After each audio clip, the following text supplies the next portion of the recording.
the one who helped you find your voice as an artist. When you needed materials, I bought them for you.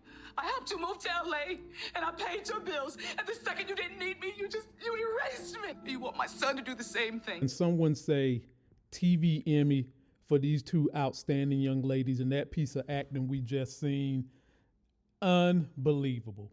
And I better see some TV Emmys coming in the new awards season for not just this show, but the outstanding acting we just seen right here. Ladies and gentlemen, this is going to be my episode 8 review. And one thing that this show has done that's a credit to the writers and all involved, I love how they take dynamics that go on with families and they personalize it to some of the dynamics that go on in an African-American family. There's countless examples that they've done with this show, and it makes me think about my growing relationship with my own daughter, to whom I waited until I was past 40 to have my first child. Me and my wife, we both passed 40. It gives me something to look forward to, but it also gives me a whole lot to be afraid of as they grow. And I love the way this show is giving you perspective. They should have renamed the title of this episode, Communication is Key, because that was all that was needed with these two women, Vi and Vivian, that helped out a lot. And let's get this thing started. If you're finding me for the first time, I'm not MI6 Jeffrey. I'm Lamont Tyson. Please subscribe to the channel because I like to make things disappear too. I like to make frowns disappear and put smiles on your faces in the way Jeffrey likes to make people disappear. Be sure to join me as I go live with my friends and crew pretty much every night of the week, 9 p.m. Eastern time. And next week, I will be interviewing Paulina Wynn. She played Mai on Power Book 4 Force. And I am still trying my best to get some members of the cast from Bel-Air to come here and engage you guys, my fans. Let's take another look at some of the rundown of this episode, and then let's get to it. Boy, I wouldn't dare miss your birthday. Assemblyman Hernandez, can I count on your endorsement? If you want to win, get your family in line. You told us you were going to take down this video. I want to re-examine what it could mean for me. Well, have you considered what it might mean for the rest of us? You coming here sent me into a spiral. This isn't just about Lisa, all right? I'm 17 now. I'm not 7. I want to know the full story. I might tell him about his father. Wait, have you thought long and hard about how this might affect what? We start out with America's uncle. Yes, America's uncle, Uncle Phil, playing a little bit of golf with his son. And what was significant to me about this exchange was all this time, Carlton has been a little salty about the way they've been treating Will. He felt like Dad bent the rules to save Will and the situation in Philly. Well, guess what, Carlton? He just did the same thing for you. And I think this is starting to really soften Carlton to, hey, Will is like a big brother. He's a part of this family now. And the only thing I feel like Carlton's not getting, they're not punishing Will for the party last week, but they're punishing him in part because it's Will's birthday, but also in part, as Uncle Phil, America's uncle, said, look, Carlton, you was raised in this life. I expect you to know better. Will, he just got here. And Carlton took that as, so I can't make mistakes, but Will can. No, Carlton, we're supposed to learn that there are certain mistakes you've been educated on getting beyond. And Uncle Phil feels like he's educated you on the way of his life, and Will is new to it. So these are new mistakes for Will, and these are old ass mistakes for you. That's what he was trying to say, my brother. Just get with the program. You done seen your dad. Your dad is fair. He's honest. He's for the people. He's about his people, and he's definitely about his family. That's America's uncle, ladies and gentlemen. True gem to this world.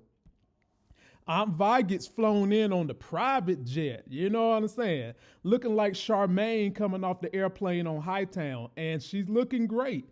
And this is when we start seeing the crux of what's going on with her and Vivian, that there is some deep-seated pain between the two, and Will and Vivian are keeping a little secret about that party because they don't want the mom to worry. And this whole episode could also be entitled The Struggles of a Big Sister. because as we start to learn what were the issues, you start to see what were the issues for a lot of big sisters in the African American family and in other families as well. But I'm just specifically speaking about what African American families have gone through in terms of that firstborn sister usually has to be like a second mother to all the other siblings. And there's no doubt that that's what Vi was to Vivian and the others. We get this dude, Kylo, man. And boy, do y'all hate this Kylo. He's a businessman. That's all he's worried about. Business and them numbers. And right now he is definitely worried about Hillary and her numbers when it comes to being the thirsty ass chef. Now, as someone who thinks that this whole cast is absolutely stunning, the dark chocolate up here is the kind of dark chocolate you can ingest and never gain weight on because it's so smooth. And Hillary is a part of that. Hillary is still a little iffy about doing this thirsty chef thing because it's not really and truly who she is. But she did like the response she got, and she did like the opportunities that the door opened. And again, I'm speaking from someone who's in this same position. There are a lot of things that I would rather be doing with my YouTube that may or may not be who I am. But then there are things that I have to do or else I won't grow. And I think Hillary is going through that perception, that dichotomy right now as she's discussing this with Kylo. Then we get the alderman, the councilman, talking to Uncle Phil. And basically he's telling Uncle Phil, look, bruh, first of all, it's two Democratic people. I really don't know if I should throw my support behind you because you got issues with your wife, you got issues with your kids. And Phil keeps trying to tell him, look, man, don't worry about those issues. The campaign is on me. Now, don't y'all recall Uncle Phil just telling Vivian, an episode or two, that this campaign is about everybody in the family? My man, Phil, you know you my guy. My man, 50 grand, two-hand stand. But you can't all of a sudden then think it's about the family. And now all of a sudden it's about you. And ladies and gentlemen, in honesty in real life, campaigns are about the whole family. They're not just about the family. They are about your family. They're about your friends. They're about your church. They are about your sexuality. They are about every single piece of your life and the strings that directly come from you to life. And so the alderman made a great point. This is believable. And you see how Phil handled the situation. And now we get to the scene where Vi is in the home. And she's decided that she wants to go ahead and tell Will about his daddy Lou. And that beautiful Aunt Vivian, who this episode, she's my TV wife again, ladies and gentlemen. Let me just throw that 2 cents in there, okay? I'm back to having her my TV wife because I loved everything she did this episode. But if she keep right on fiddler dadding with light eyes, art tapestry deco, boy, I'm going to have to kick her to the curve again. And you know my wrath is ruthless. But Vi wants to tell Will about his daddy. Vivian's like, hell to the no, don't do it. And ladies and gentlemen, this comes down to maturity of the child, I think.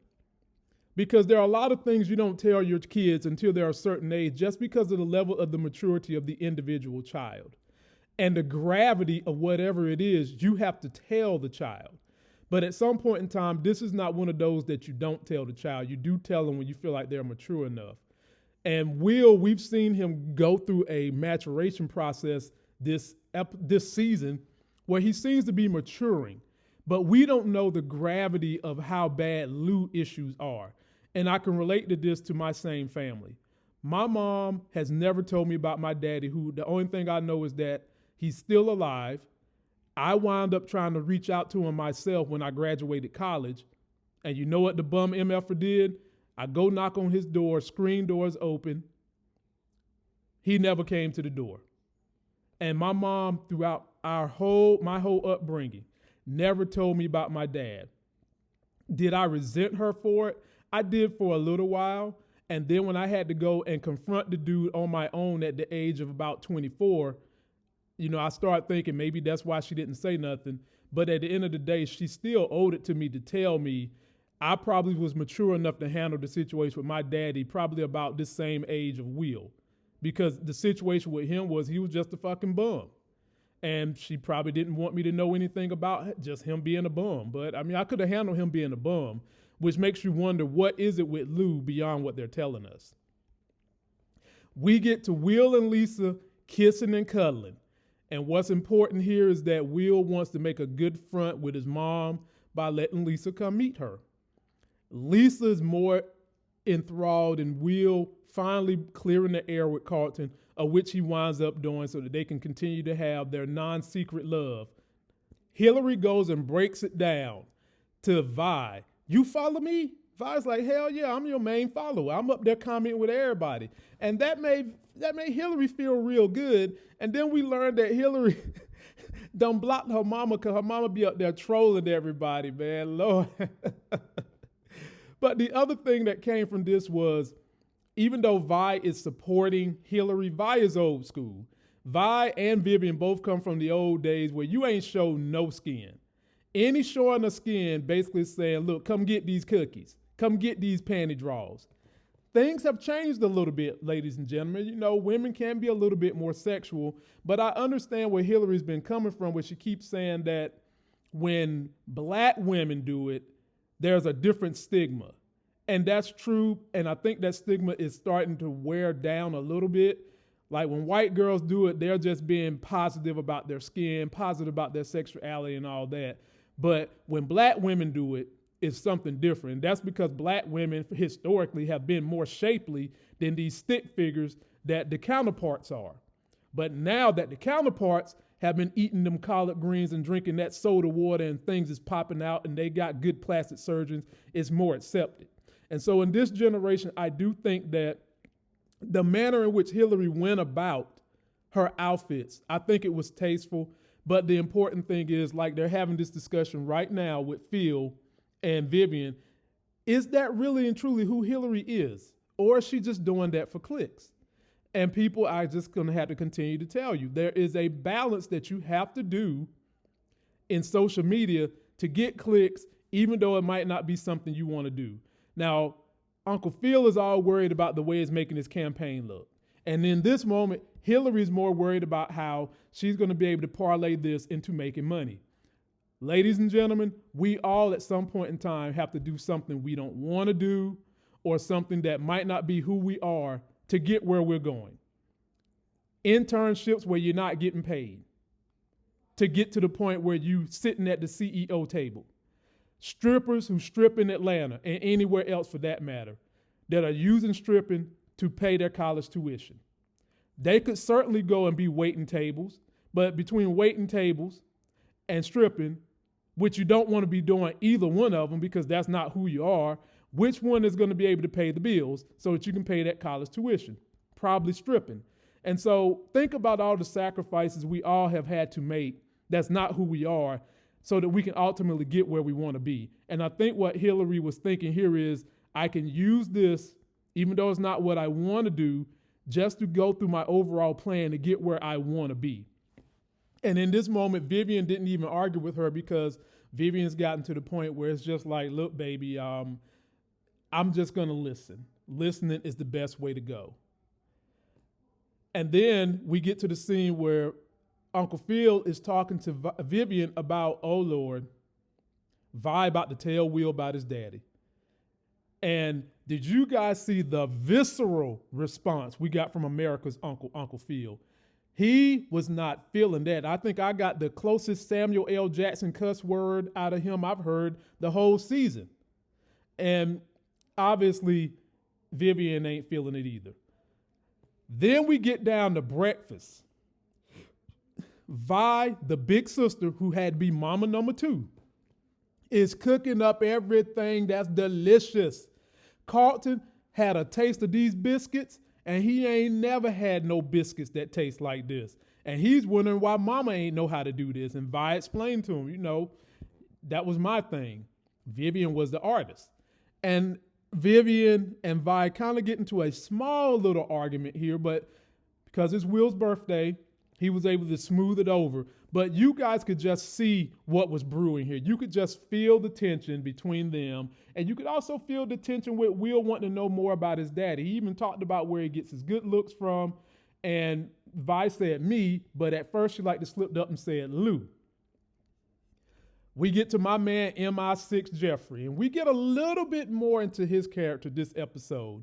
He's talking to Uncle Phil about the plan he's got to put in place to smooth things over with old Rolling Stone Fred Rolling Stone, Lisa's daddy. And he's also wanting my man MI6 to excommunicate another person on this list right here. He wants him to get rid of Lou, Will's daddy. What is it that Lou did? Like, what in the world could Lou have done that you guys want to withhold this from a maturing Will at the age of 17? I can't wait till we hear that. And then we get old rolling Fred Flintstone showing up late to the meeting, trying to throw shit in Uncle Phil's face. And Uncle Phil had to tell him, look, bro, get off your damn high horse. Ladies and gentlemen, oftentimes too many people in this society, they want to make fun of you and the laws or immorality you're breaking when ain't nobody perfect. They breaking laws and immoralities of their own. All right. So before you go and fuss somebody up about what they doing wrong, think about what you doing wrong first, because he had to check him. Yeah, that party won't right, but your daughter was in there drinking and probably above the legal limit, and she's underage. So stop it. And they agree that whoever wins this debate is going to buy out and support the other one for progress throughout the whole Democratic Party. And they shook hands on it. Now, do I think that's the end of it? I would love for it to be, but ladies and gentlemen, hell to the no. That's not going to be the end. You know we're going to get more. And then we go to this old business sleaze bucket, Kylo, who tells Hillary, look, you can get out of this thing. You can go find yourself. This man even done intel on Hillary. He done went and did a private investigation, online search, figure out that Hillary loves to quit things and jump from things and do this and do that. And I say to you, ladies and gentlemen, because this is also sounds a whole lot like what Lou has been doing, Will's daddy. And a lot of people do this. You'll jump from a network marketing to you want to sell real estate to whatever. You keep trying new things. Ladies and gentlemen, there does come a point in time when you've exhausted all your resources. You've given it your all, and you do have to move on to something different and reset. But he's arguing that she quits within a week or two. And she's like, you know what? F you, Kylo. I'm out of here, right? He says, did you read your contract? You get out, you're going to be done with me. It's going to cost you 50 G's. Black people been complaining about white folks and this sneaky ass shit for years. People do these contracts and they do mice type that you can barely read. You got to get a magnifying glass to read. And then they try to tie you up in litigation. Does Kylo know who the hell her daddy is? He must forgot.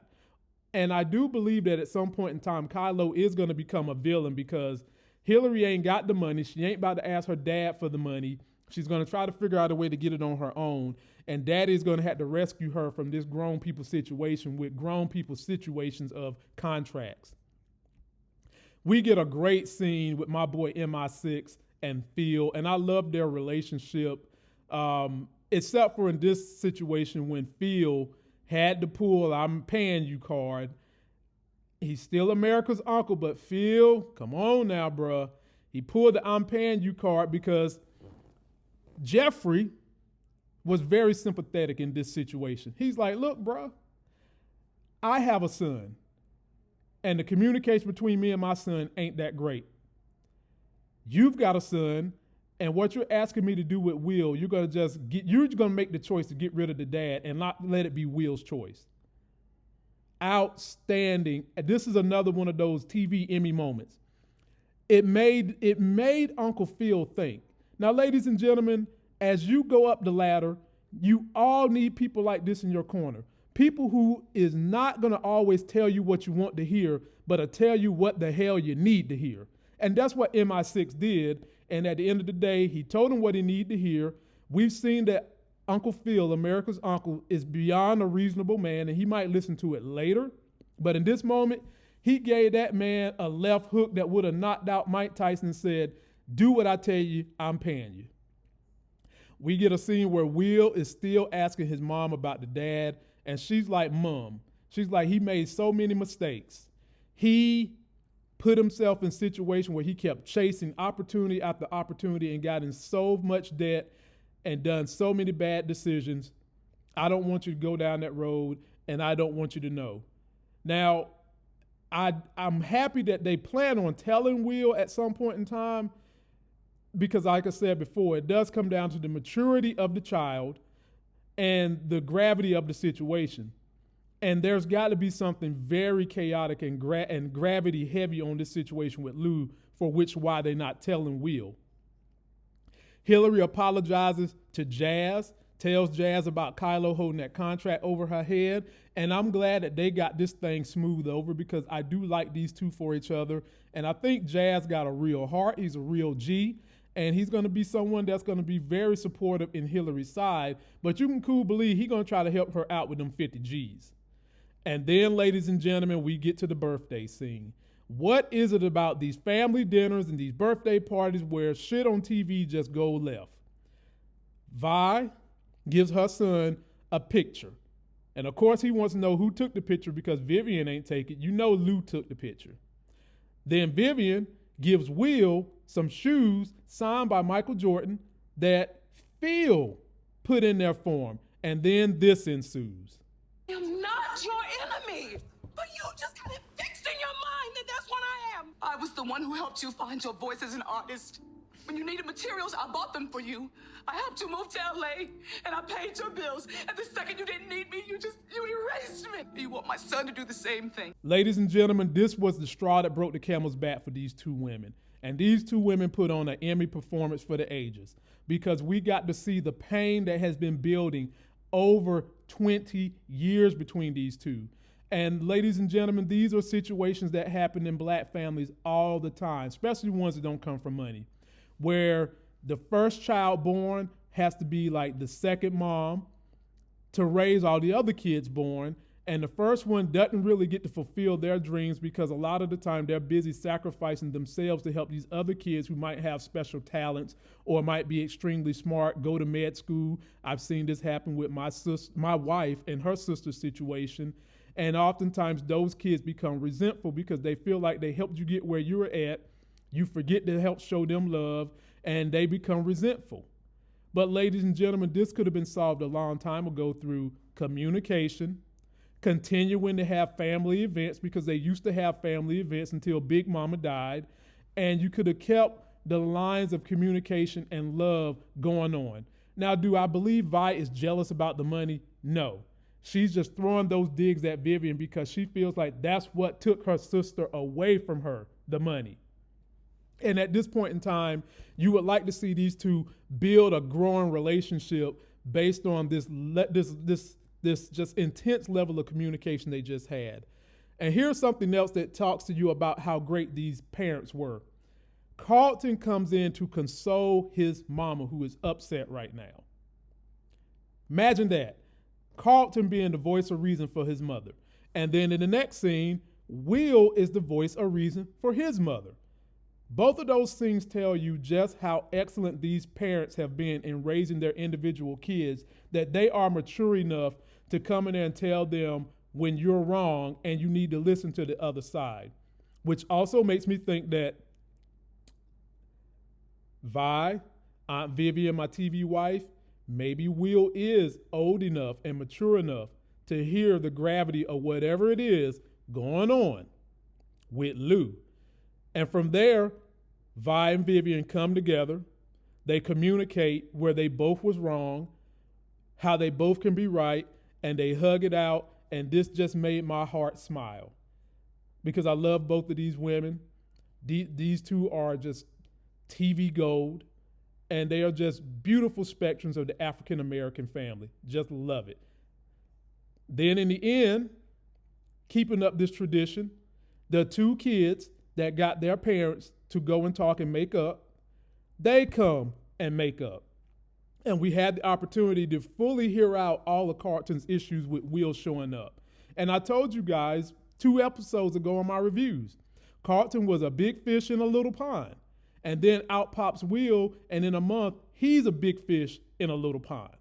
That was bothering Carlton because he's never had to be in that position. But they make amends. They made amends on Lisa, which I have been one who said that in these situations, no matter how much y'all think is wrong, if you could have gotten Carlton on board to say he's cool with you being with Lisa, then it's fine. He did do that in this episode, and Carlton just told the man, look, don't hurt her. And now Aisha, I hope she's the one that's going to date Carlton, because I see a lot of great things coming from her dealing with Carlton. And then we end on my man MI6. What's in that letter, MI6? What's in that letter?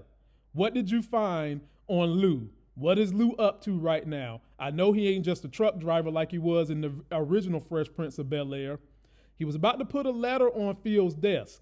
And then Will pops in and said, I want you to get info on my pops. MI6, sympathetic character, beloved cast member, says, I'm going to do it. But he's warning Will about the ramifications of getting this information.